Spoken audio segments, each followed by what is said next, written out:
સુરતના સૈયદપુરામાં 8 સપ્ટેમ્બરને રવિવારે રાત્રે રિક્ષામાં આવી 6 કિશોરે ગણેશ પંડાલ પર પથ્થરમારો કર્યો હતો. બાદમાં ભારેલા અગ્નિ જેવી સ્થિતિ સર્જાઈ હતી અને પોલીસને ટીયર ગેસના સેલ છોડવાની અને લાઠીચાર્જ કરવાની નોબત આવી હતી.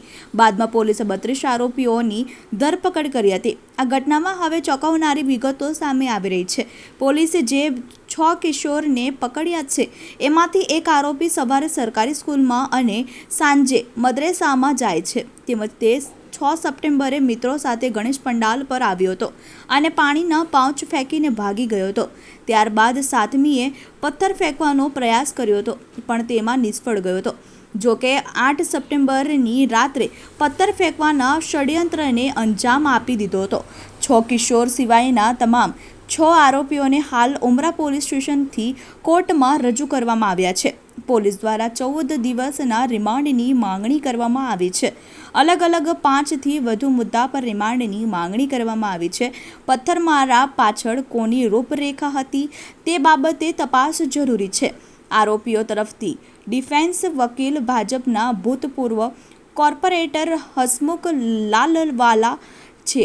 સાથે જેબા પઠાણ, જાવેદ મુલ્તાની, અબ્દુલ શેખ વકીલ છે, જ્યારે સરકારી વકીલ નયન સુખડવાલા છે અને આરોપીઓ વિરુદ્ધ આઈપીસી કલમ 324, 4, 125, 121, 109, 115 ને 189, 190, 191 હેઠળ ફરજમાં રૂકાવટ, પોલીસ અને પબ્લિક પર પથ્થરમારો, પોલીસના વાહનોની તોડફોડ અને નુકસાનનો ગુનો નોંધવામાં આવ્યો છે.